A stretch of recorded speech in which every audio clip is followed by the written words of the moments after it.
You have reached Rand Campbell and flat out elected. For those of you that have subbed this channel and shared the videos over the year, I want to thank you from the bottom of my heart.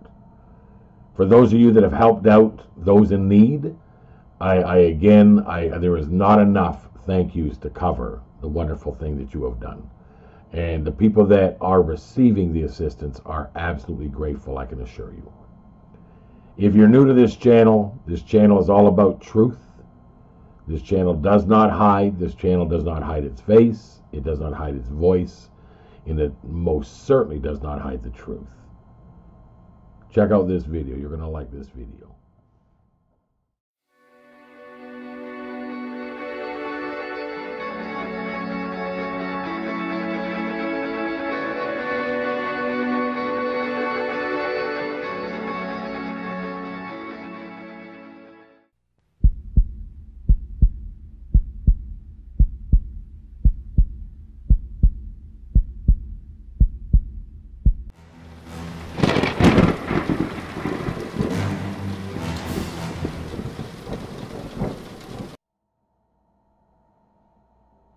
Okay, so you guys know, come on now.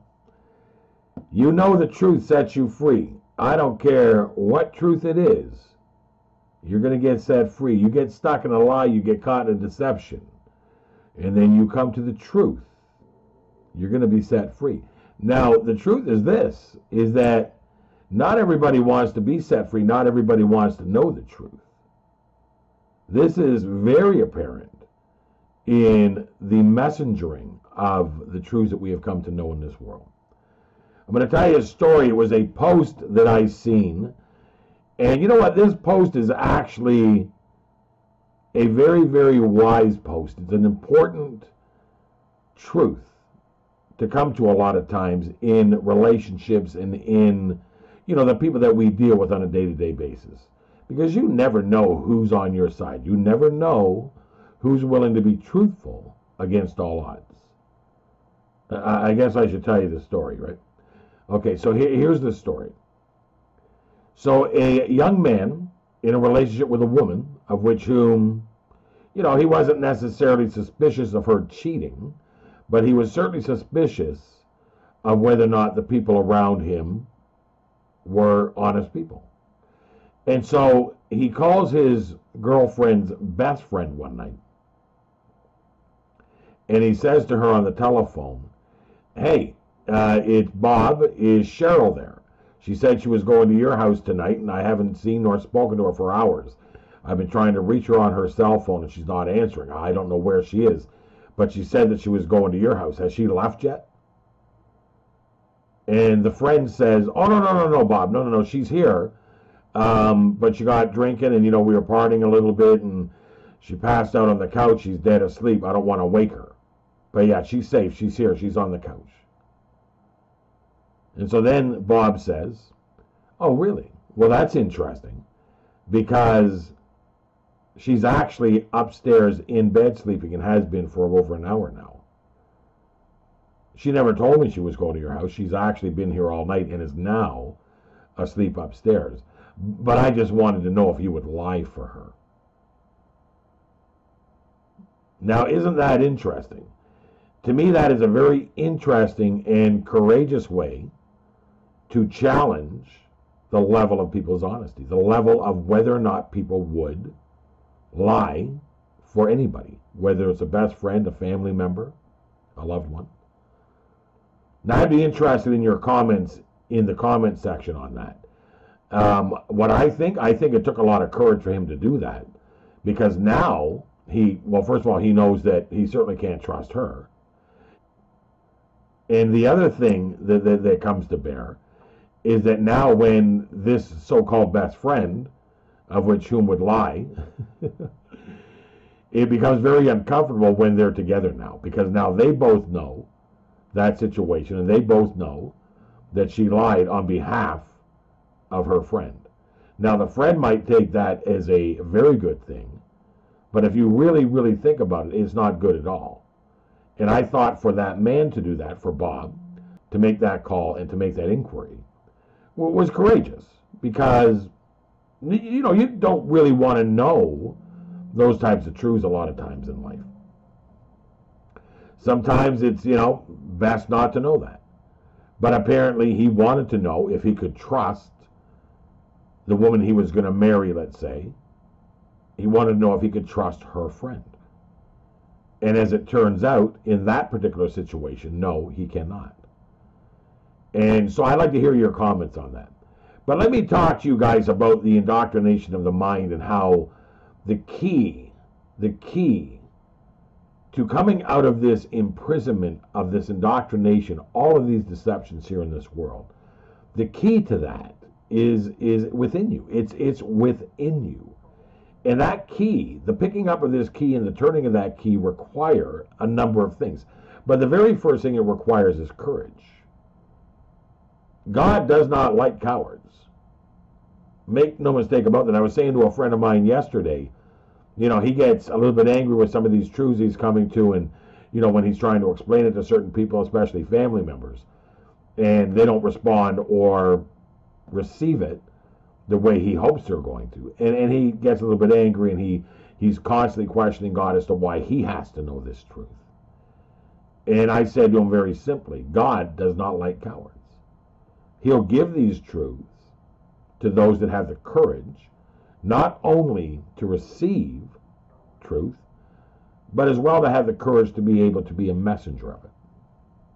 And he understood that. He realized that what I was saying was correct. It takes courage to go down specific rabbit holes. It takes courage to investigate the things of this world that we know they're not right. Come on. We know we're being deceived. And it's amazing that we are in a time right now where everything is being exposed. We're in amazing times. We're in times where the courageous will step up to the plate. They will turn that key. They will look down the rabbit hole. And they'll take as much time as it takes to continue searching until they come to whatever their conclusion is going to be. And the conclusion is always going to be that this world is not what it says it is. It's not a spinning wet ball rocket. The music industry is not filled with all kinds of wonderful, amazing, artistic people. No, no. Hollywood is not, these unbelievably talented, amazing gifts to humanity. No, absolutely not. Politicians do lie. They lie to the nth degree. Science only accommodates truth when they have no other option. But most of science is pseudoscience, and they are feeding us deceptions and lies in order to keep us within the imprisoned mind of deception. It takes courage to come to these truths. It takes courage to look at what's going on in the world, to take a look at what we've been taught and whether or not what we've been taught is actually the truth. And I've said this many, many, many times. Not everybody is going to come to these truths. Not everybody has the mental capacity or the courage to dig that deep, or they just don't have the concern or the desire to do anything more than just a quick scrape of the surface of the truth. They don't really want to know. There are things that people don't want to know. There are a lot of spouses that have, husbands or wives or boyfriends or girlfriends that are betraying them, and they don't want to know. Even if you try, no, I don't want to know, I don't want to know. Because the truth, honestly, affects you in every kind of way. If you're in a relationship and you come to the truth before your other half, you're going to automatically, once you come to this truth, you're going to automatically be hit with self-censorship. You're going to want to be quiet about it because you're not going to know how to explain it to the people in your life. And it doesn't matter how much you think they love you. The truth automatically creates a fear in telling it. Especially truths that are like, flat earth. That not everybody has the courage to bring that to people's attention. Absolutely not. That is a massive deception that takes a lot of research. in order to even deal with the cognitive dissonance of people that are going to reject that as a truth, that are going to argue with you or shut a door. There's people that are just not going to want to have that particular door opened. And, you know, the minute you come to these truths, the minute you start to really be aware of just exactly how deceived this world is, not only do you get an immediate self-censorship where you're afraid to speak about it, but when you do start speaking about it, what's going to happen is you're either going to invoke your loved one, the listener to this specific truth. You're either going to invoke in them a desire to take you seriously and take a good hard look, not just scrape the surface, but actually take some time and really, really look into it. Or it's going to cause division, and you're going to be unevenly yoked. Now, you'll be evenly yoked in all the things of the world that you agree on. But when you come to certain truths that are hard to believe, that are hard to understand, and that are hard to research, and most certainly hard to accept, when you present these types of truths to people that are the closest to you in your lives, you are going to cause, well, not you, but the truth is going to cause your relationship to be unevenly yoked. And that's where a lot of people are today with these truths. They find themselves in relationships, whether it's family members, friends, neighbors, co-workers, husbands, wives, boyfriends, girlfriends. They find themselves unevenly yoked. And that's a hard place to be, especially as a Christian.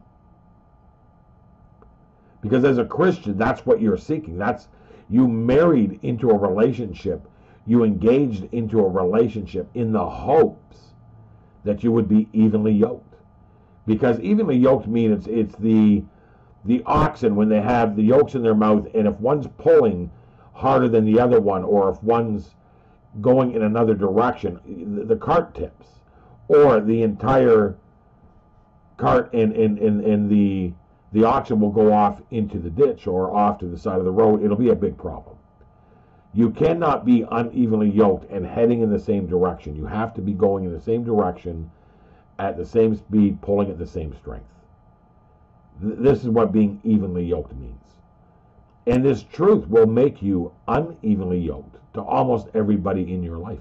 It's very difficult to come to these truths first and to share it with people that aren't going to be able to accept it.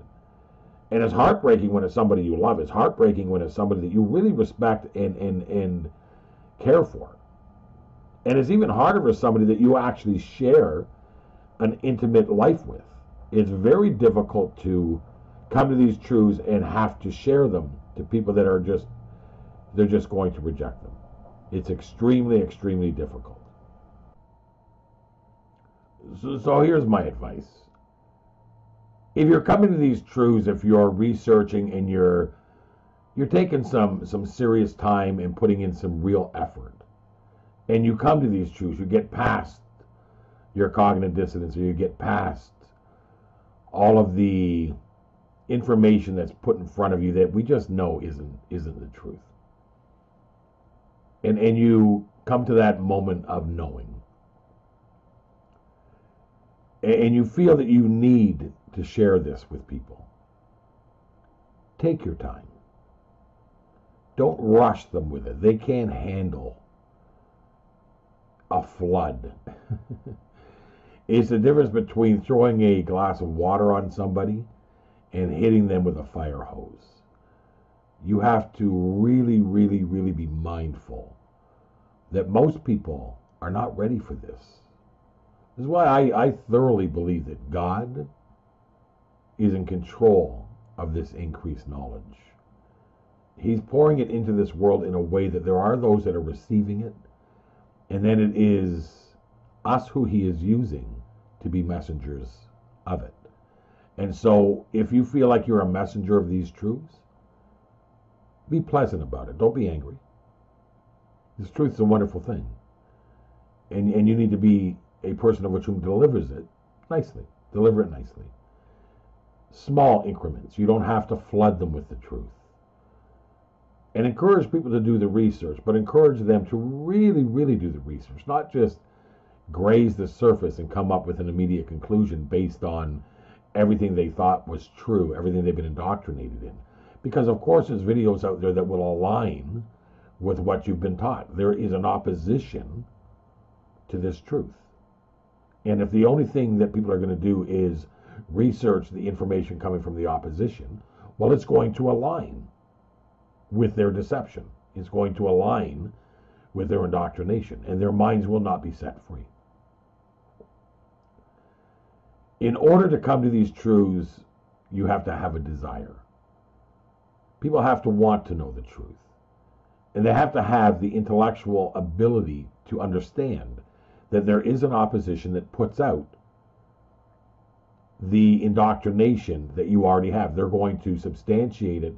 They're going to align what they give you to look at with what you've already been indoctrinated with. They're going to give you what you already know.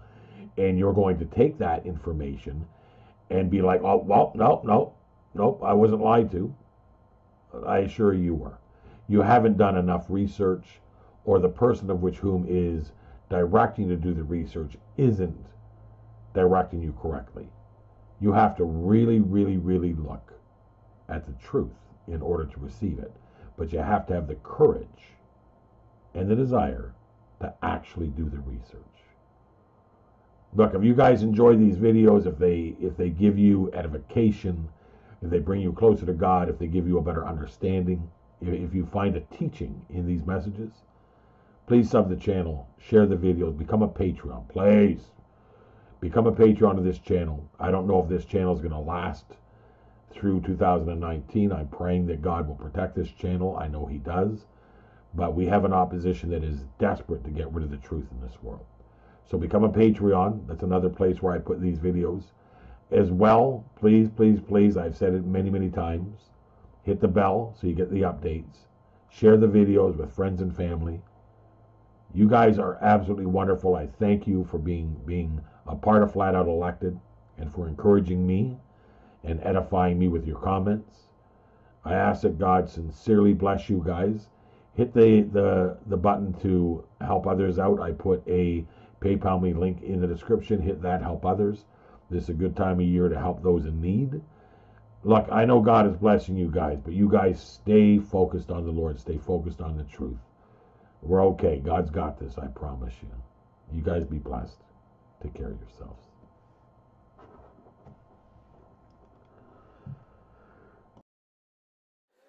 Is when you talking to the principalities and reminding the powers and telling them who you are and what's going to happen. That's when you get an attitude.